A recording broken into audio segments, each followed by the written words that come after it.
how nice it is to be back here. How nice it is to see Pendleton Hall full of people. Kind of like the good old days when we used to require attendance at chapel. Remember that? Fill this place right up. And I like that. I have a great affection for this place. I taught here all 10 years and loved every minute of it because I taught biology from a theistic standpoint. Where else can you get away with that? So this was wonderful. Now, Ron started with a story. I'm going to tell a story, and I got to keep it really short, but it's a funny story. It has to do with my perception of Swedenborg's scientific works and Swedenborg's theological works, okay? And I've studied them all at this point in my life, yes. But I'm going back to January of 1987 is when I discovered the new church. So I knew nothing about any of this, okay? Had a science background, and I was ready to roll. So I discovered the new church in Freiburg, Maine. The minister was Dave Reenstra, wonderful convention minister, well-read, good teacher. And I attended there a couple of Sundays in a row. And I knew that I was onto something really, really good. Okay, so I had the occasion to go to Boston to pick somebody up at the airport. And there was a bookstore in Boston for many years, a new church bookstore run by a really wild and crazy guy named Ray Hughes. People might know him. And I bought a book down there by Swedenborg because I didn't have any. Took it home. I began reading it, and I loved it. I couldn't quit reading it, and I couldn't understand it. It was totally incomprehensible, but I knew it was really, really good. So I kept reading it, and I read the whole thing in about a week. And I went back on the Sunday, and I told Dave, I said, this book is marvelous. I said, you're right, Swedenborg is a genius. And he said, Reuben, that's not a book of Swedenborg's theology, that's the fiber. You ever read the fiber? It'll bend your mind. It's one of his last scientific works. And I said, he says, that's not theology. I said, are you kidding? I said, have you read it? No. Nobody's ever read it. I said, yes, it is theology. It's theistic science. I didn't tell him, didn't use that term, but I said, oh, it is. And then he directed me to the Arcana Celestia, and I was off and running. But I'll never forget that. I thought that was just one of the books. Guess what? It is. And so that's where we begin. Okay. Oh, there we go, right here. So where do we go from here? As I said, it's wonderful to be here for all those many reasons. I taught science here for years. I loved it. The students were wonderful. The subject was wonderful. I'm going to put this up on a couple of books. These podiums are made for people of an average height. Okay. Enough of that. We're going to do some theistic science today. All day we're going to do some theistic science. But you got to first ask, what is this? Well, first some background. And here's how things sit right now. There are, I'll get my clicker, there are two and only two possibilities for doing science. There are axioms for which science starts. Okay, there's a couple. Axioms, you know, are self-evident premises. They're statements of apparent fact that cannot be reduced further and on which we build our universe. Those are axioms. Axiom 1 worked. Okay, good. We're off and running. Axiom 1 is in the beginning, there was nothing, and then it exploded. That's the current axiom, okay? The post-Enlightenment universe has been built on this axiom. It's not just a bumper sticker. Supposedly really intelligent people are selling this magical idea all over academia. Read that. That guy's supposed to be smart. And what did he say? He says, well, in my theory, posits that multiple universes are created out of dun, dun, dun, nothing. And I'm thinking, okay, where do we go from here? And let's go to axiom 2. And that is, in the beginning, God caused the universe to flow into being from the spiritual sun, and then it proceeded to unfold in an orderly manner forever. Okay, now I'm biased. As for me, I choose the theistic axiom. But we have to remember, never forget, that the other guy's axiom, okay, is just as axiomatic as my axiom. So our science must be rational, it must be practical, which means understandable, and it must be humble. We can't forget this. Argument is okay. Sharp argument is okay. But we must be nice. Remember, where there is charity, matters of doctrines do not divide. And I put that passage right in your handout. It's important. Think Richard Dawkins, think Daniel Dennett, Don't be like those guys. That's really the message here. We got to be nice. Which brings us to theistic science. Science done right, so to speak. Now, starting out, we theistic people have some beliefs on which our work is based. First, we believe that all nature is not from nature. We believe that there's a spiritual origin for natural things. We think that science is a good and powerful thing. We love science. We believe that the writings for the new church shed light on how spiritual-natural interaction works. And some of us, renegades, believe that Swedenborg's scientific writings can shed light on the same thing. But how, you ask? I hope you ask. Naturalistic scientists tell us over and over, I'm going to put that down a little bit. There you go. Naturalistic scientists tell us over and over that nature is from nature. It's a given. And they're smart. Their science is really good. They've been doing it for 400 years, and it's very powerful.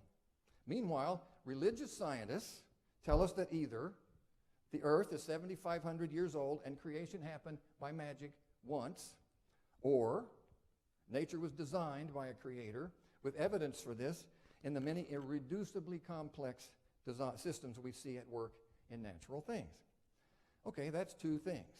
The trouble is that creationism is a hard proposition to support, all right? And creation science requires some pretty creative reasoning to confirm, all right? Intelligent design science is good. It's really good.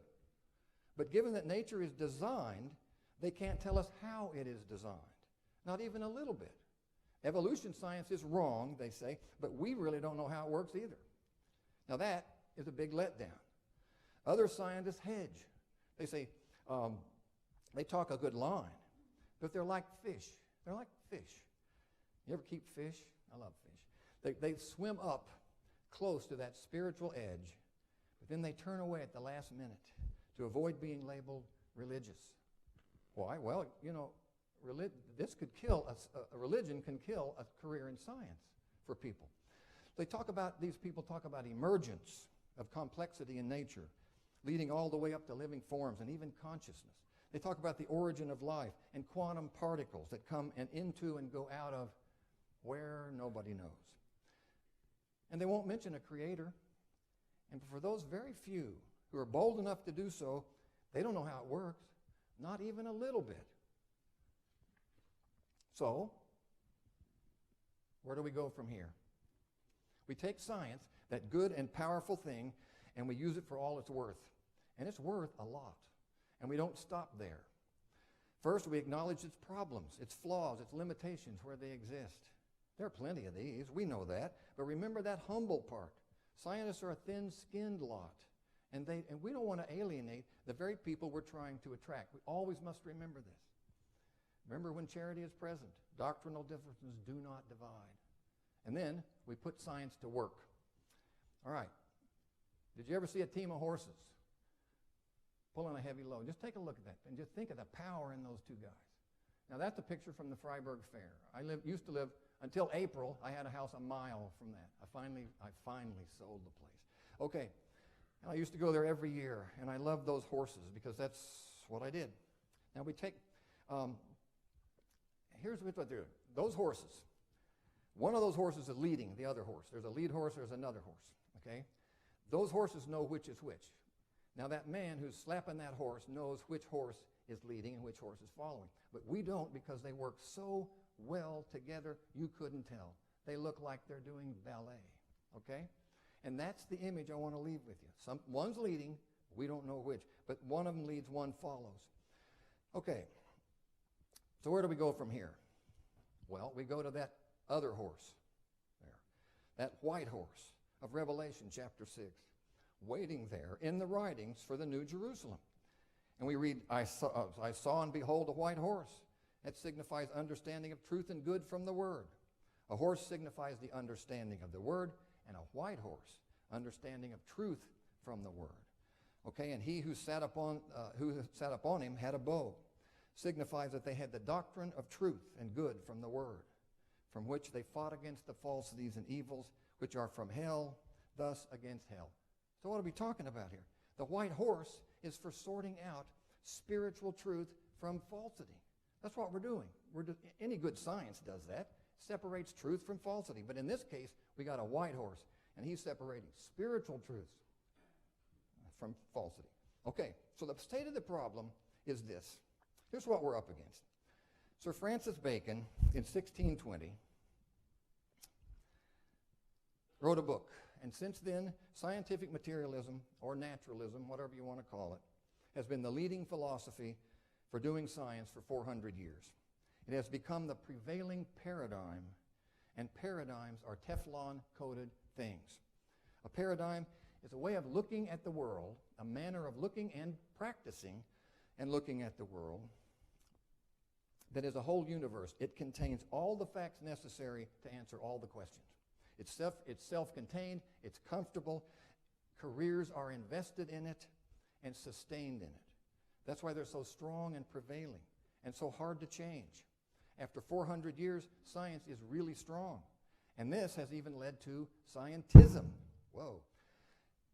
Stronger paradigm yet that looks and acts like a lot like a religion. And that's kind of where we are. Now, the natural sciences have produced the neo-Darwinian synthesis. All right, what in the heck is that? Well, neo-Darwinism is Darwin's original theory, which is based on the two tablets that came down from the mountain, natural selection and mutations. That's Darwin's theory in a nutshell. And it supercharges this with 21st century developments in genetics, geology, molecular biology, everything, zoology. It is powerful. It is a powerful paradigm.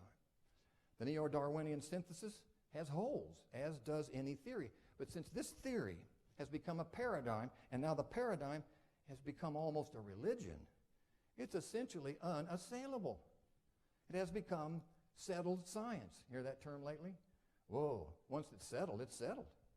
Now, to make matters worse, and this is sad, vicious attacks by fundamentalist creation scientists from the 60s onward have pretty much closed off all constructive criticism of this synthesis. So we're just kind of stuck. Now, the alternative science of intelligent design has emerged from the theistic side, okay, as a theory that denies Darwinism per se, claiming instead that the universe and living things were designed and created by the purposeful action of an intelligent agent. Well, that sounds good. Evidence for this is found in living systems that have no convincing gradual evolutionary pathway, and they're too complex to have come about in whole by chance. Now, some of their examples are excellent. Here's one. That's a clotting mechanism for blood in mammals. For about 6 hours one day, probably in 1978, I actually knew what all of those were. And then I took an exam, and then I slept, and after that, it's just those. But here's the problem. If all of those are not present at once, you got a clotting problem, too much or too little. They all have to be there. You can't plug one in here and wait a while and plug in another one and wait a while. That's the problem. Too many things have to happen at once for this to have evolved according to natural selection, the slow, linear accumulation of single gene mutations. That'll scramble your brains trying to figure that one out. What else? Here's a nice one. This is the flagellum on a bacterium. Look at that, the complexity of that little, they call it a flagellar motor. Look at all the subunits. Look at all the pieces it takes to make that motor work. And they all have to be there at once and work at once. They could not have evolved according to natural selection, the slow accumulation of genetic mistakes. Try running that motor without a L ring or a P ring or those little things that look like firecrackers. Try doing that. It won't work. You have to have them all in place at once. And here's another example. This one drove Darwin nuts, the human eye, or any mammalian eye, and all of its associated structures, which includes the radiations back to the occipital cortex. That's part of it. Okay, all has to be there. It has to come about at once. So that drove Darwin nuts. Enough said about these. There are many, many good examples in nature that'll tell you that the design scientists are onto a good idea. They're powerful arguments. They're hard to dismiss. Their science is good.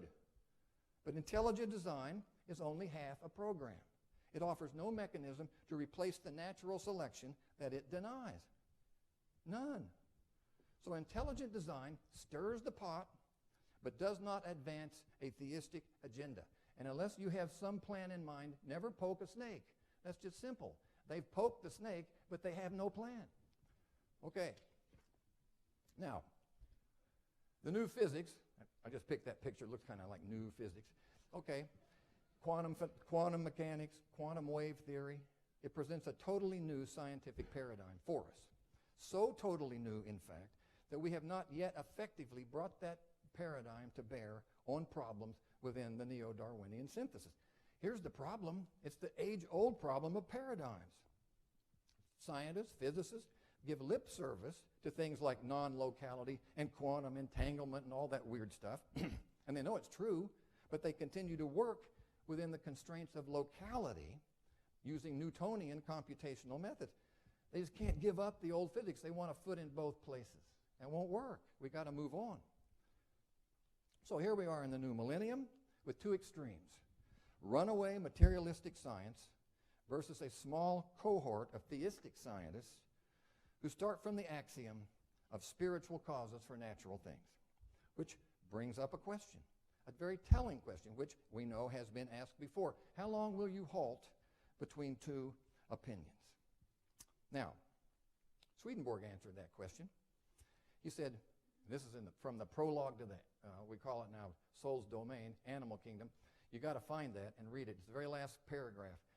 He says, all things at the present day stand provided and prepared and await the light. The ship is in the harbor. The sails are swelling. The east wind blows. Let us weigh anchor and put forth to sea. All right. That was 275 years ago. Sometimes I think we've missed that boat. I think it sailed. It didn't go anywhere. We weren't on it. But you know, most days, I'm very optimistic. I think Swedenborg may have written that for us in this era. So I'm good. I'm good with that. And you need to read it. These days, those days of people answering not a word are over. The scientific and theological principles found in Swedenborg's works, coupled with 21st century good science, have brought us to a new third way, a new philosophy of science of this new millennium. Well, actually, there are three new philosophies. We'll get to the first one first. Aristotle wrote the first one, the Organon, which means instrument, 6 works on logic, an instrument for acquiring knowledge, specifically a body of thoughts, that principles for finding philosophical truths. How powerful was that? Well, we're still using it. There's a second new philosophy. We've already seen it. Francis Bacon's New Organon, okay? 1620. Now here's a new method of logic for getting at natural truths, no longer from philosophical argument, but from experience, from experimentation. Turn the world on its head. Well, now there's a third new philosophy. I'll call it a theistic organon, and it's people now who are working from the premise that there are spiritual causes for natural things. There's 3, there's more. There's Ed Sylvia, there's Ian, and there's me. Okay, we're writing stuff about this. We're doing this new kind of work. Theistic science. It's going to be a new organon. Now, the inspiration for this third new philosophy, well, it's Swedenborg's scientific and theological works. And all of them point to the perennial problem of spirit into nature and spirit's interaction with nature. How's it work? Well, first of all, no atheism allowed, no pantheism, no deism, and especially no magic. This is what drives scientists crazy. They think we're trying to do magic. Well, we're not. So there you go. Swedenborg's doctrines provide a framework for a new spiritual natural paradigm that embraces science in all its descriptive and predictive elegance. But it places in the context of downward spiritual causation. Now, what is this? Swedenborg's doctrines are a downward causation. Causation comes from here and works its way down. Influx, degrees, forms, correspondence. We're going to talk about those. And then science has these wonderfully powerful doctrines that are upwardly causative. We've got quantum mechanics. We've got Newtonian physics, which is still good. And we've got neo-Darwinian synthesis in all of its departments. And there's a couple of doctrines that can go either way. Quantum field theory is a wonderful thing. Non-locality can be applied in some of the problems we're dealing with at the moment. So All of these then come together and produce this neo-Swedenborgian synthesis. Now that's a little bit presumptuous. So let's just call it theistic science from a new church perspective, okay? And we'll go with that. This uses Swedenborg's universalizing system to clarify problems and to move past the impasse of scientific materialism and failed theism. It's that wonderful image of two powerful horses hitched together to go the distance. Wow, but look at the horses now. One of them's white. Get that? Hitched up to a brown horse, which is science, just as powerful as the white one. But now, who do you think's leading? That old guy knows back there. He's slapping one of them. That's how you know who's the lead horse. The old farmer just slaps the one that's leading. And so there you have your image. Got a white horse, you got a brown horse. But we're going to find out you need both horses. That's the good part. Okay. So how does theistic science work? It starts with a theistic science catechism of sorts. It's an incomplete catechism, to be sure. It's a listing of statements that imply that they are unanswered questions. This listing is more or less, it kind of covers the waterfront, really, of all the empirical investigations that we're doing, but always from the perspective of spiritual causes for natural things. Now, you have this list in your handout, but you don't have to haul it out, but you have it because it's lengthy. I'm just going to zip through it, but it's important. This is our catechism. This is what we believe. Spiritual influx is of human form. It flows into nature, and I love this term. Swedenborg first used it in a little treatise on embryology. Formative substance. I like that because formative means it has form, and substance means it's something. It's not nothing. It's substantive, okay? So it flows in as formative substance. Now, formative substance interacts at levels of matter capable of receiving this influx and responding to it, okay? Each kind of matter responds in a different way. Okay, inherent in it is a set of constraining parameters for matter. These establish the rules of behavior for the interaction of matter and energy in the natural world. Okay, so we got rules. Next, behavior in this transcendent world of forms I'm going to talk about determines behavior in the quantum world, which determines subsequent behaviors by all these little things, force carriers and bosons and leptons and all those things, which in turn determine the behavior of atoms, which in turn determines the behavior of molecules, macromolecules, and all the way up. Rules. We got rules. Add energy and matter, and this will compound or build up into more and more complex forms according to these same inherent rules. This compounding never stops. Next, Wolfram. We're going to talk about Wolfram, Stephen Wolfram. His scientific paradigm allows for this building up without the traditional regard for the second law of thermodynamics. He says there are programs in nature that spontaneously move towards complexity, and these are likely living systems, okay? Next, there. These rules of interaction, this is the good part, these rules of interaction constitute the human form in nature. They are the creator, which is order itself, manifested in the natural world, accommodated to, and constrained by conditions there. God allows his own rules because he is the rules. Simple as that. Matter responds to spiritual influx as it is able, coming into this human form as completely as it can, or incompletely as it can, according to the resources available to it. The more complex the thing, the more human it will be. Think of a rock, think of a tree, think of you, okay? The more complex, the more human-like it is in appearance. Okay. Allow this system to run long enough, and any planet with the right starting conditions will eventually produce organisms and will ultimately produce human beings with brains capable of supporting minds of 3 degrees, making them eternal beings in the image of God. Beat that. That's the purpose of creation fulfilled. Now you have to use your imagination on this slide because I couldn't make this slide. So I found a picture that worked. Forget the colors, okay? There are 9 of them. That's the good thing. And this, Ian, this just correlates to what you're saying. It's all 9s, it's 3s, it's 9s. All right, that's the 9 things we just went over, okay? Now just keep that in your mind. Each one of these is one of our domains. Each of these premises serve as a subject for ongoing research. All right? So and see how these things interact too. There's a category here to attract scientists of all stripes.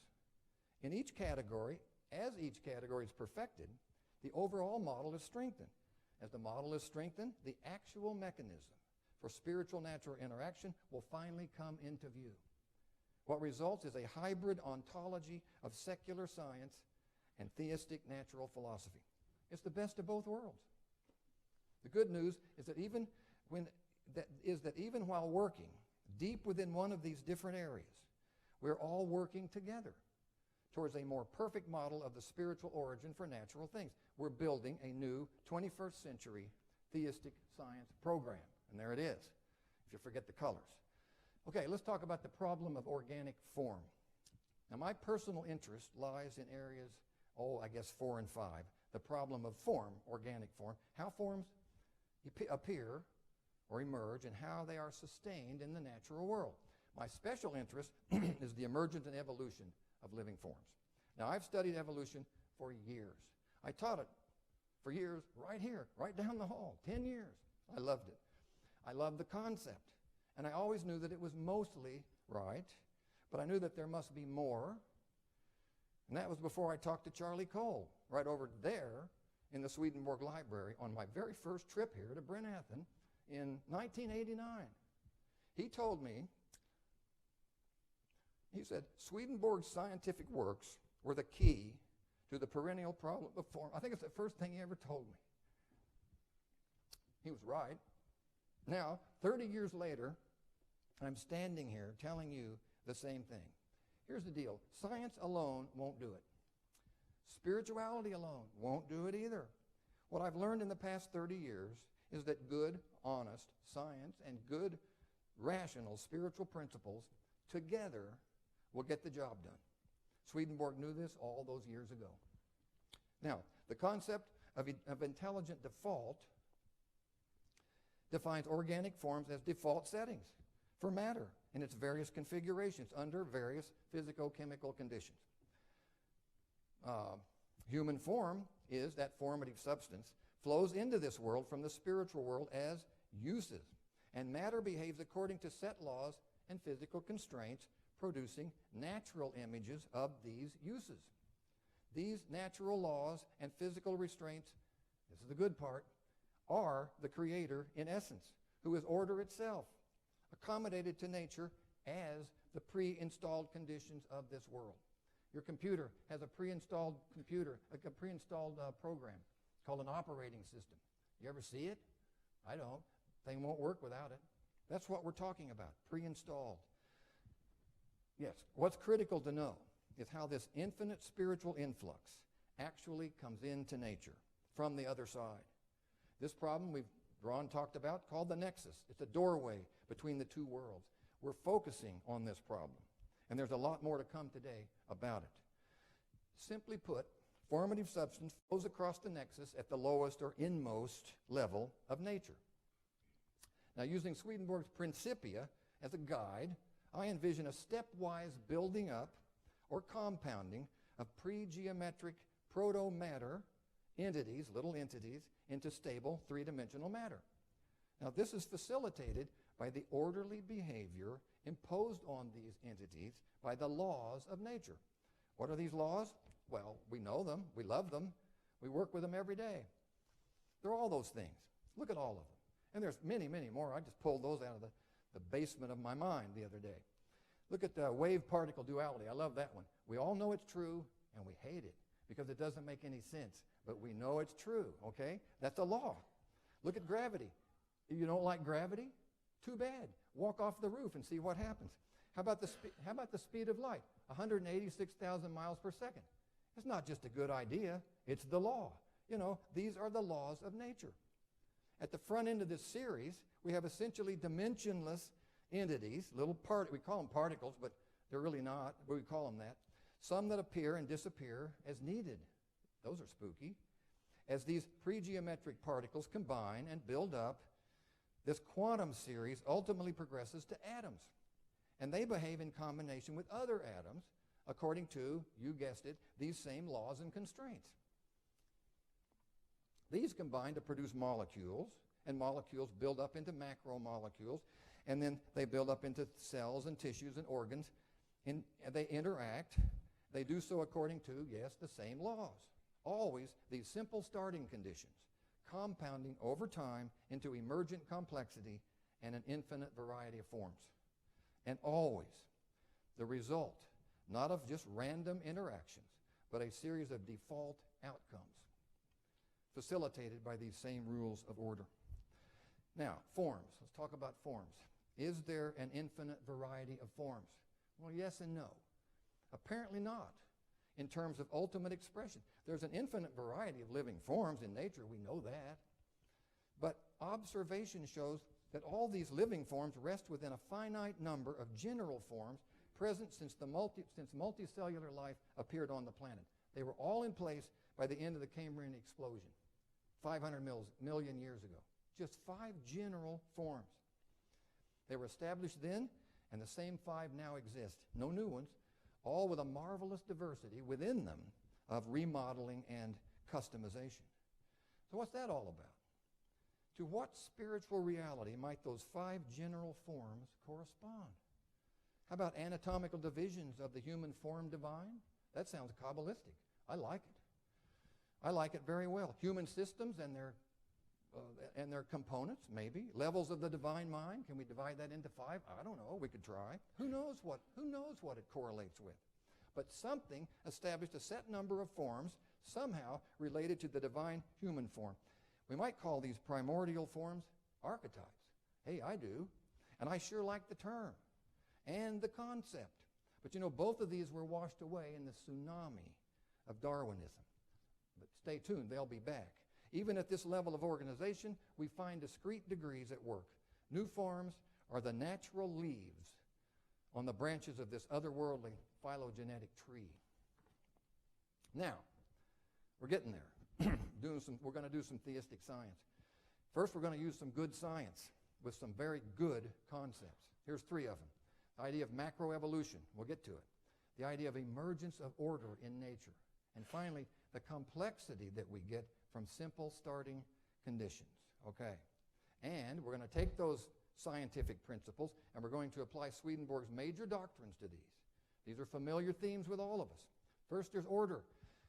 If you don't see the order in nature, something's just wrong with you. That's all there is to it. Okay? I won't go further. But we're told in TCR 53, which I failed to put in the handout, that God himself is the order in nature. You need to look that up. It's a wonderful passage. God is order itself. Second, influx. Well, there's an image of divine influx. It's Jacob's ladder. It's a wonderful image. It has endured for millennia because it's such a powerful image. It's a metaphor for what we're talking about. Third, degrees.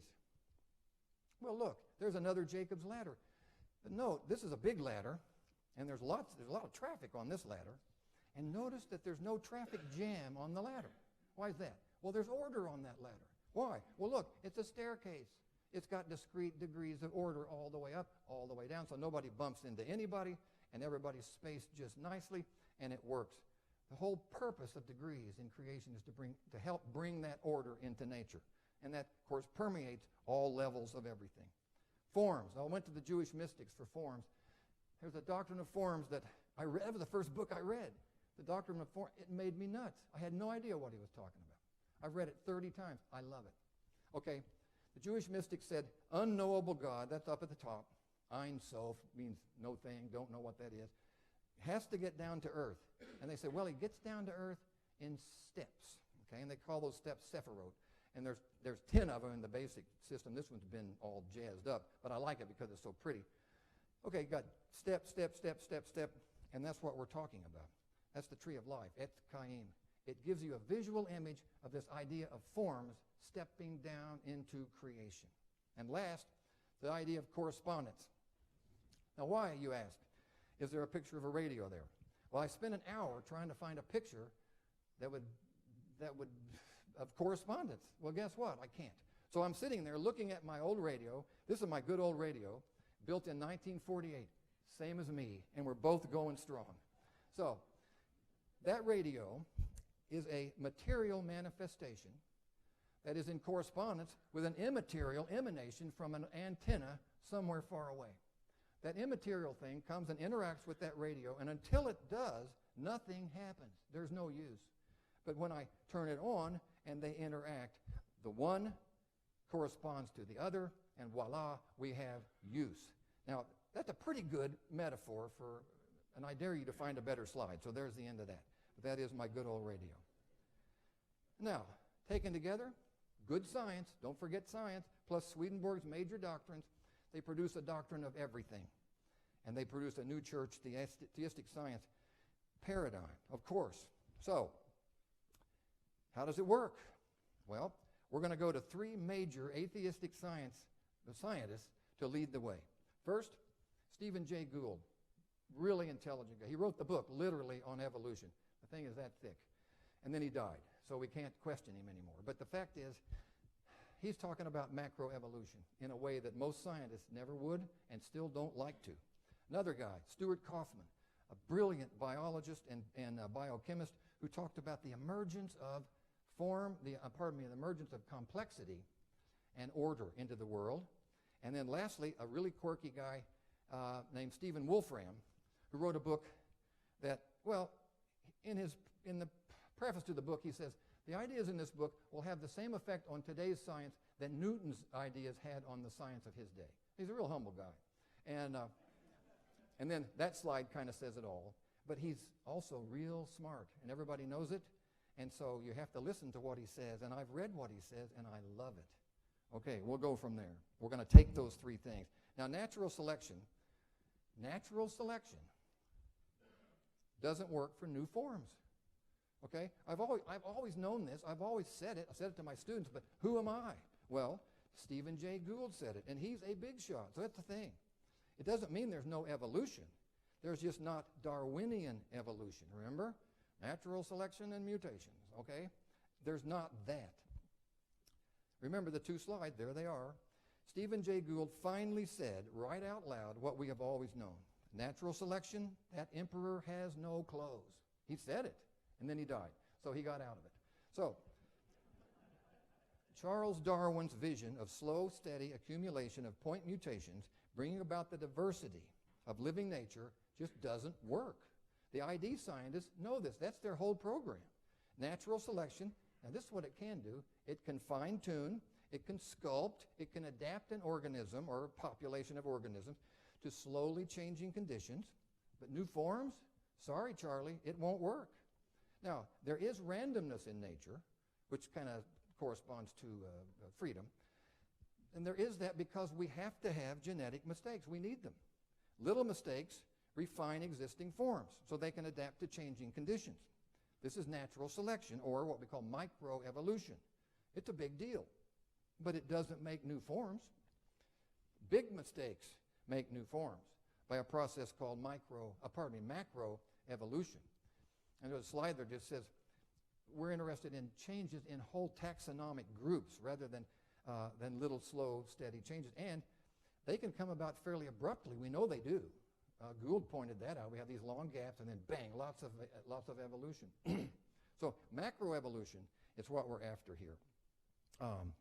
And there are big mistakes in chromosomal material. Disruptions, rearrangements, deletions, transpositions, all that stuff that chromosomes do by, quote, accident, can produce new forms fairly rapidly, sometimes in one generation. Now, nature, and I always told this to my students, you got to think of nature in terms of evolution as a giant random popcorn popper, okay? It pops up new forms randomly, no kidding, randomly, and nobody's designing these new forms. They pop up. Each form is looking for a use to link up with. No use, no link. No link, no correspondence. No correspondence, no lasting form. These little popcorns just go away.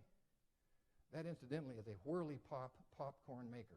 It's the best popcorn maker in the world. I have one, and children love it because you get to turn it all the time.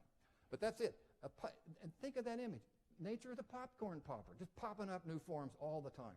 Very few of them make it because they don't link up, you see. That's the whole idea. They're all looking for a use.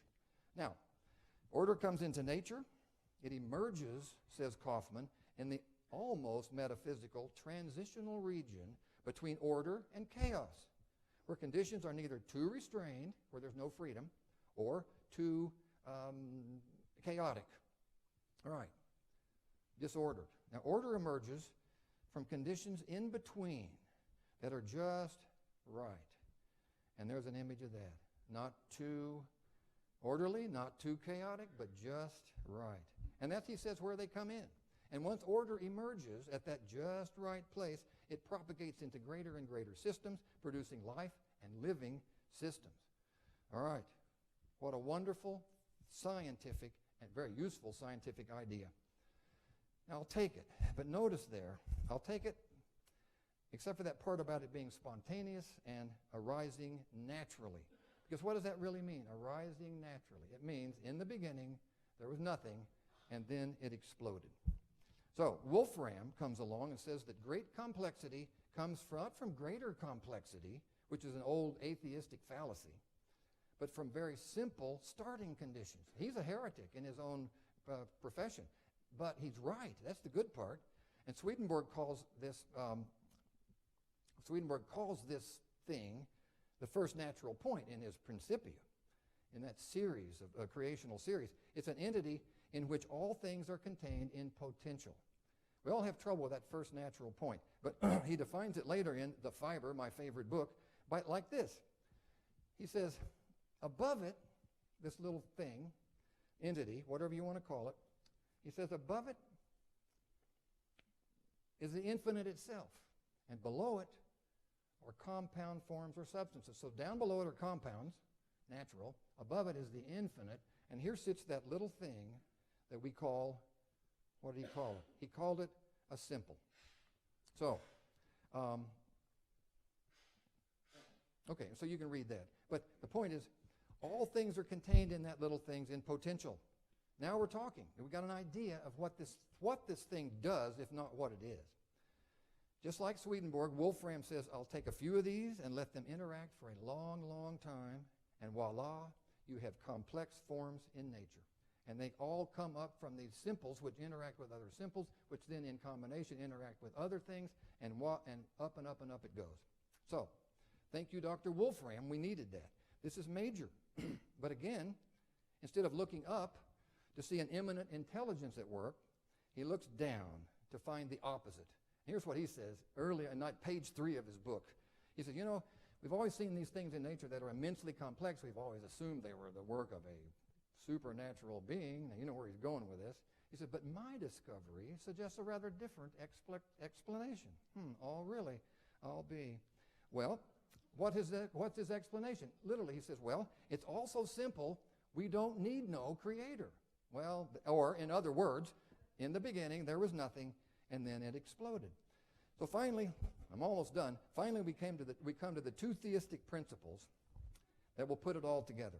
The principle of structure and it's the principle of function that, when taken together, explain at long last how God is apart from creation to allow for freedom, got to have that, and yet still connected to allow for the divine providence at work in nature. It's got to be both. It's like kind of like that it's quantum stuff. It's both at the same time. It is by means of these two that spirit comes into nature to guide, but not to micromanage all of its operations there. I'm going to repeat that. Spirit comes in to guide, but not to micromanage, not to design, not to push around, not to do any magic on. This is important. It's in a fiber again that we find this cascade of forms, and there they are, starting at the top, pure essence, divine, all the way down to angular or non-living matter. That's like a piece of granite, okay? And all the little things in between, and he explains them in excruciating detail. And we find that. All of those are receptacles for divine consciousness as it descends from its source all the way down to non-living matter. These are not the particulate finites found in the Principia.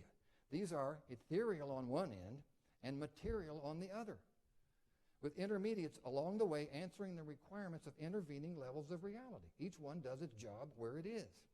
It's in this series that spirit finally steps off, matter begins, and there is that very necessary separation of the two. Here is a structural model for spirit into nature as never before described. And I believe that it describes operations in the quantum world. That's what's going on there. So stay tuned. We're going to do more on that. Now, Swedenborg's doctrine of correspondence was the last to come. And it was the most important of all because his whole paradigm rested on this essential concept. He needed a mechanism for spiritual-natural interaction across discontinuous degrees of order, but it had to be strong enough to allow the divine to bring providence into nature, but forgiving enough to let nature take its course. How could that happen? Correspondence is the dynamic link of natural forms with their spiritual counterparts. It's the force that resonates across structural degrees as a kind of harmony, defining the spiritual essence or final cause or purpose of natural things. So what's it all about? Simple. Form meets use. Notice form's over here. Here comes use. Hello, use. Hello, form. Form meets use. I've laid the groundwork for a new science of organic evolution, a theistic model of adaptation and change according to natural laws, which themselves are an emanation of the divine form into the universe. There's a bridge across that spiritual natural abyss that links the two in operation, but preserves the freedom essential for natural processes to carry on. One of these processes is evolution.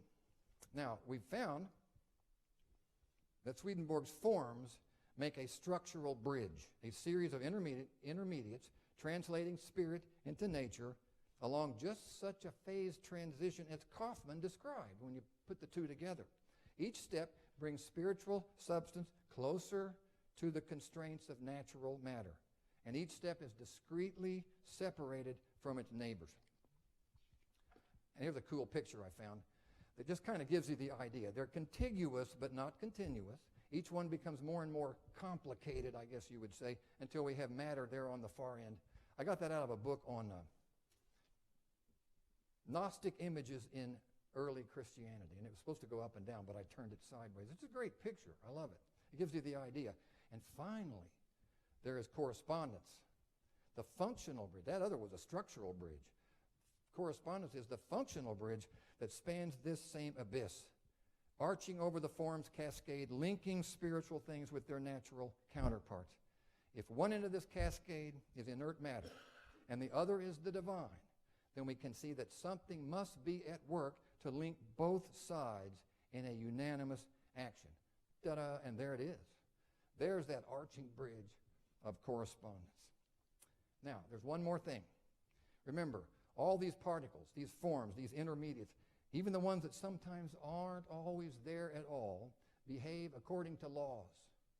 The rules they follow are natural laws. They're governed by divine order that was installed at creation. All these define the limits of behavior for natural matter, or how parts interact with other parts. And this translates into a definition of form, not shape.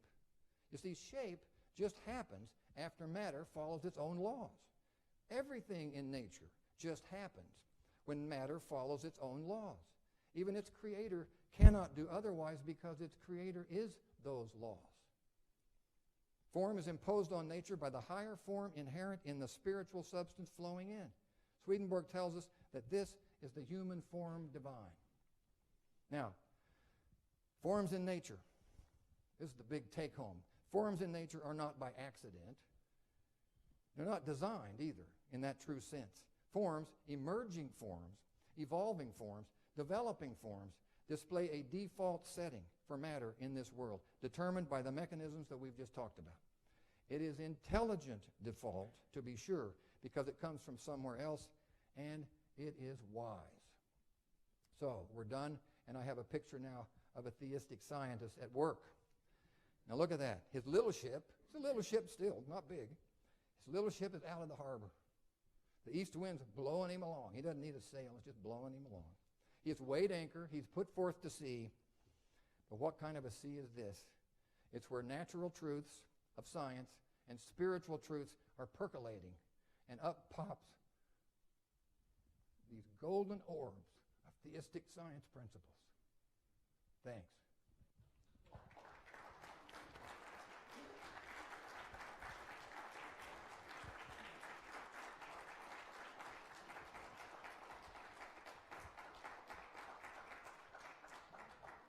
Now, our timing is way off because of difficulties, but we have time for a couple of questions. And then later this afternoon, we're going to have time for lots of questions.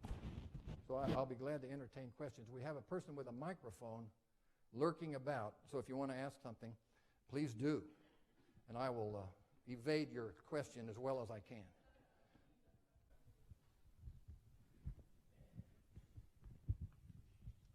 Hi. Is this on? Yes. Hi, Reuben. So the writings sometimes talk about how the more you go in, the more complex things become, the more wonderful. And yet at other times they seem to suggest simples. You know, the more you go in, you get to simples. And I've never been able to quite reconcile those two things. Well, I'd answer that by saying when we go in, as we approach the infinite, it becomes more and more complex. Well, it becomes more and more complete. That's a good word. In this case, we're talking about the beginnings of nature and where they come from. All of that infinite has to come into nature. Think of a bottleneck or like an hourglass. It's got to come in through some little portal. That little portal itself is the simplest of all things because it in potential is going to receive all of that infinite. But it bleeds over a little bit at a time, and then but the thing that bleeds over has all of that in potential. Once it begins combining, then we go back towards infinite. Nature can build up infinitely, but because it comes from an infinite source. But the simple is that little thing in between, where the spirit is above it and compounds are below. So I would say when we go inward, the more and more we approach the infinite, the more complete things are, definitely.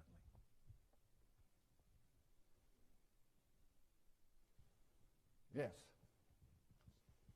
Looks like I've managed to confuse almost everybody here. You mentioned the 5 forms. What's that? You mentioned 5 forms. Yes. You didn't say what they were. Oh, I don't have time. They're body plans. They're just zoological body plans, from simple to fairly complex. But if you can take them and drop them into 5 basic plans that everything falls into. That's a lecture in itself. But they're zoological forms is what it amounts to. Nothing metaphysical about them. I'd love to talk about this. It's a wonderful idea. One passage that might help is use pre-exists the organ that serves it. Like sight existed before the eye. Mm-hmm. And so I think that ties in with your overarching thing. That yes. The overarching is the use that pre-exists, and that pulls from below the bubbling things to fill the hat yep. of use. And the writings call that elevation. The writings' answer to evolution is elevation, W171. Human beings are elevated up towards, and so the human being existed as a concept and bubbled up to meet the concept. Yeah, there's an infinite number of uses, and they're spiritual, and they descend, and if there's nothing natural to link up with them at that time, they just are in potential. And then you get your popcorn popper going, and it starts popping out forms. Some of those may correspond to these uses. But the use is always there first. It's eternal. It's the infinite. Yes, Walter.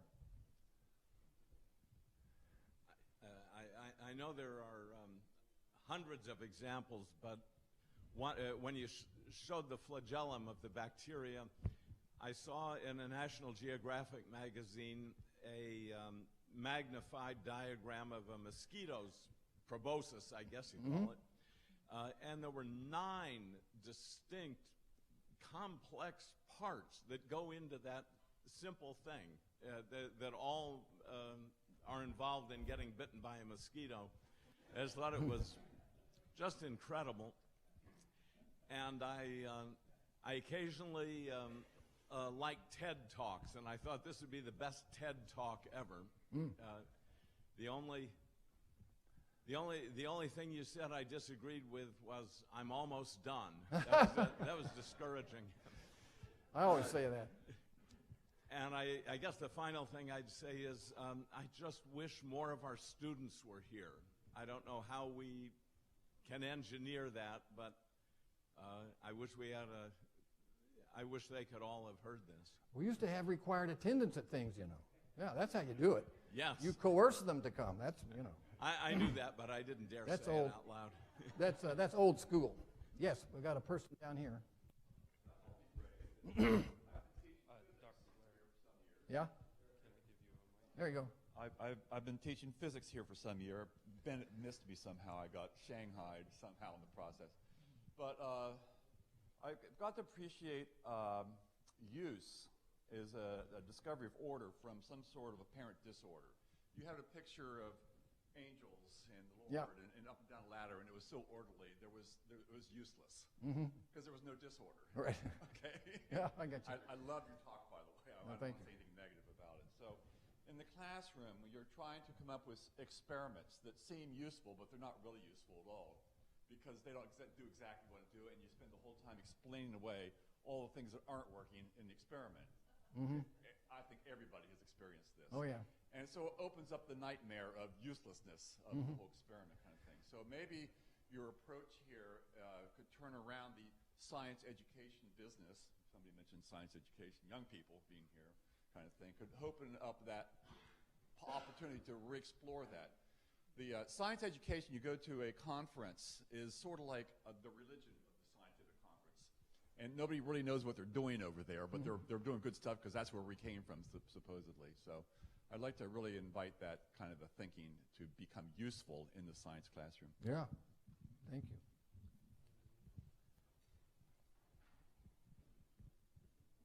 I just want to thank you. You touched on all my buttons in your presentation, and I got an observation I want to relay in truth. A simple truth is so simple that a child can understand.